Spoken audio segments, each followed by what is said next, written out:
खुलुमबाय बेलासेनि गोजोन हामलायनाय जासिबाय बाक्सा गेटबेजारनिफ्राय फोसावजानाय बड'लेण्ड खौराङाव नोंथांखौ बरायबाय। दिनैनि रादाबखौ फरायदों आं रमेन बर'आ।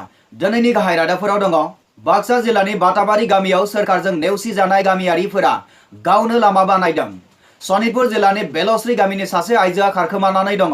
चिरां जिल्लायाव board of secondary education Assam सेबानि हालामारि मावख'खौ बेखेवनाय जाबाय। चिरां बिजनी कमलगुरियाव महाशिवरात्रि फुजा फालिथाय जाय समाव ससियेल मिडियायाव भारत हेंथा पोस्ट होनानै आसामनि गोबां हौवासा हिनजावसाफोरा गोजा न'नि ओंखाम जाबाय थानाय बै समावनो जार्मानिनि सासे आइजोआ भारतारि हारिमुखौ मोजां मोननानै भारत हादोरखौ सोनाबनिफ्राय सानजा दावबायदिंनानै असमिया हारिमुखौ मोजां मोननानै हरिनाम रोजाबनायजों लोगोसे मोसाबाय बिहु बालाबसे। मैयानिफ्राय जागायबाय Mahashivratri. North east superstars modelling and dance श'आव बादायारिफोरनो भट होनाया जागायबाय। दिनगाव मन्दिराव महाशिवरात्रि फुजा फालिफुदों। क'क्राझार जिल्लानि सिङाव थानाय कारिगाव जायगायाव गंनै ट्राकनि जाब्रबथाय। NRLM आ सांग्रांथि जथुमा खुंफुंदों। फाग्ला बाबा शिव मन्दिराव महाशिवरात्रि फुजा फालिदों। नोंथाङा नायगासिनो दङ बड'लेण्ड खौरां। दानिया फैदो आबुं रादाबाव। बाक्सा जिल्लानि बाताबारि गामियाव सोरखारजों नेवसिजानाय गामियारिफोरा गावनो लामा बानायदों।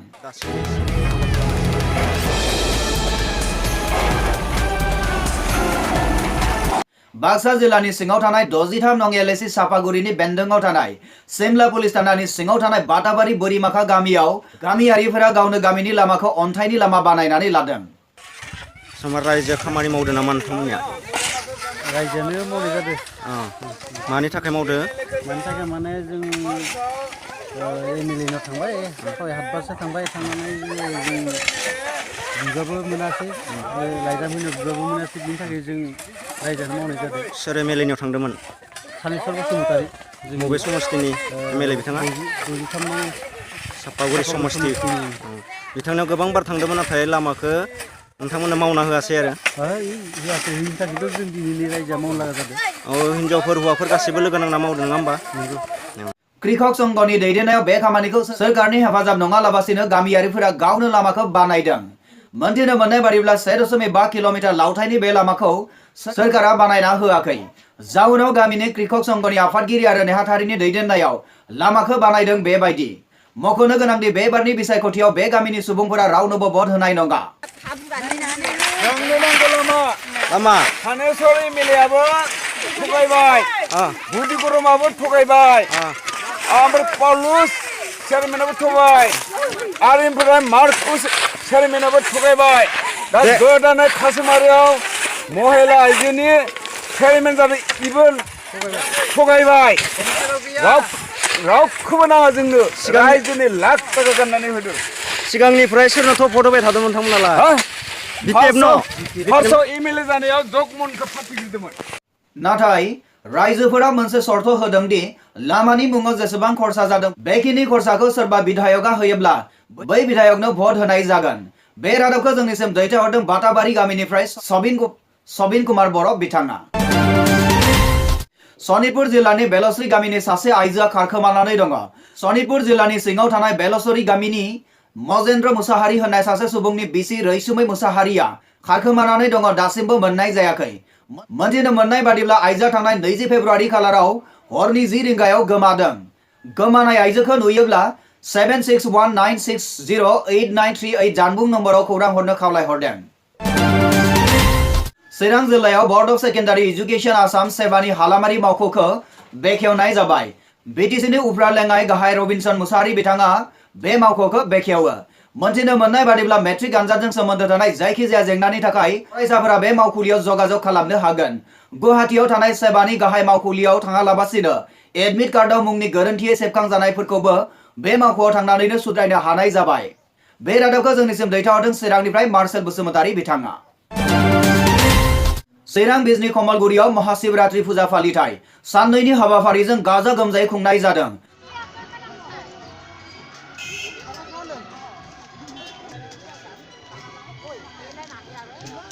गावबा गावनि हास्थायनायखौ जाफुंहोनो साननानै शिब गसाइनि सेराव बिबार बारसे बावनानै बावथो बोनानै बोर बिफैनाय सानथ्रहायै शिबनि फुजियारि नुनो मोननाय जादों। चिरांनिफ्राय एबेन बसुमतारीनि रिपर्ट, बड'लेण्ड खौरां। मैयानिफ्राय जागायबाय महाशिवरात्रि। रायजोआव खना खनला जागायजेनबाय फुजानि हाबाफारि। नलबारि जिल्लानि सिङाव थानाय धमधमानि जारिमिनारि आरो खारिमिनारि शिब मन्दिरावबो मैयानिफ्राय बायदिसिना हाबाफारिजों जागायबाय फुजा बावथाया। जाय समाव ससियेल मिडियायाव भारत हेंथा पस्ट होनानै आसामनि गोबां हौवासा आरो हिन्जावसाफोरा गोजाननि ओंखाम जाबाय थानाय समावनो जार्माननि सासे आइजोआ भारतारि हारिमुखौ मोजां मोननानै भारत हादरखौ सोनाबहानिफ्राय सानजाहा दावबायदिंनानै असमिया हारिमुखौ मोजां मोननानै हरिनाम रोजाबनायजों लोगोसे मोसाबाय Bihu बालाबसे।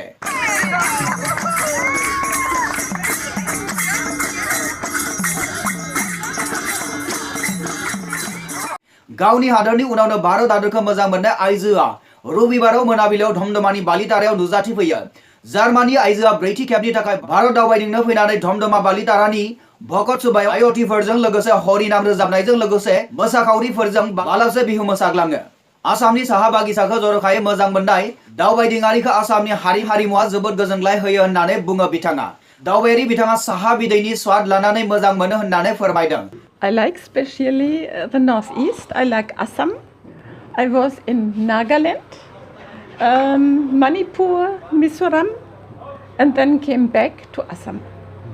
So this place, northeast, very, very interesting. The people are more friendly. Only my problem is that most of the people not speaking so much English. फेसबुकआव भारत हेंथा पस्ट खालामनानै सेंग्रा सिख्लाफोरा जेलनि ओंखाम जानाय समावनो भारत हादरनि फारसे मोजां मोननाय फोरमायनाया थारैनो बाखनायजाथाव। North east superstar modelling and dance श'आव बादायारिफोरनि भट होनाया जागायबाय। बिटिसिनि बेन्दोंआव थानाय मोनब्रै जिल्लानि सिङाव थानाय गामियारिफोरनिफ्राय north east superstar modelling and dance श'आव बादायलायनायाव देरहाहोगोन रायजो राजा नोंथांमोननि बेसेन गोसा भटआ। मिथिनो मोननाय बादिब्ला 10 मार्चसिम भट होनाया जागोन। 27 मार्च खालारखालि बादायारिफोरा गुवाहाटीआव अडिशनाव बाहागो लाहैगोन। बेवहाय भटजों लोगोसे सायख'जायोब्ला निउ दिल्ली बलिउड टिभिआव मोसाहैनो मोनगोन। बेनिखायनो नोंथांमोननि बेसेन गोसा भटआ बादायारि बिथांमोननि थाखाय जोबोद गोनां। गासै बर' फिसा बादायारि फंबाय बिनानावमोननि लिंकखौ नैबे भिडिअनि डिस्क्रिप्शनाव होनाय जादों। होनाय लिंकआव थांनानै बादायारिफोरनो भट होनो हागोन। क'क्राझार जिल्लानि सिङाव थानाय कारिगाव जायगायाव गंनै ट्राकनि जाब्रबथाय। मोनथिनो मोननाय बादिब्ला थांनाय 4 मार्च खालाराव नेशनेल हाइवे 31C आव गंसे ट्राकआ गुबुन गंसे ट्राकजों बारसिगांनायाव जाब्रबथाय जानो मोनो। जाब्रबथायाव जेबो जिउ खहा जायाखै होननानै मिथिनो मोननाय जादों। बे रादाबखौ जोंनिसिम दैथायहरदों दैथुन इसवारि बिथाङा। दिनगाव मन्दिराव महाशिवरात्रि फुजा फालिदों। भारत हादरनि गुबुन गुबुन जायगायाव महाशिवरात्रि फुजा फालिनाय बादिनो क'क्राझार जिल्लानि सिङाव थानाय दिनगाव मन्दिराव मोनाबिलिनि 6:30 रिंगानिफ्राय क'क्राझार जिल्लानि सिङाव थानाय दिनगाव मन्दिराव गामि खाथि खालानिफ्राय भक्त आइ बाबामोना आखायाव बुट मुगु प्रसाद गाइखेर आरो गोबां गोदै गोबाब फिथाइ सामथाइ लाना लैहोर लैहोर फैनानै थांना थानाय समफोरखौ आलो गोजोनै बारलांनो हाथों मिजिंजों शिव आरो पार्वती बिमा बिफाखौ गोसो गोथारै सिबिफैयो।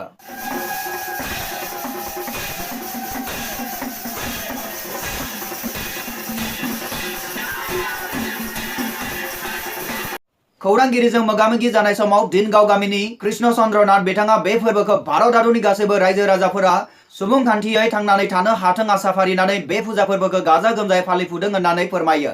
क'क्राझारनिफ्राय बिनन्जय नार्जारिनि रिपर्ट, बड'लेण्ड खौरां। NRLMआ सांग्रांथि जथुमा खुंदों। क'क्राझार सोहोरनि साखाथियाव थानाय बड'फा कालचारेल कमप्लेक्सआव फुंनि 11 रिंगानिफ्राय मोनाबिलि 3 रिंगासिम सानसेयारि जिल्ला जौगाथाय मेलखौ डिस्ट्रिक्ट मिशन मेनेजमेन्ट इउनिटनि बानजायनायाव खुंफुंनाय जायो।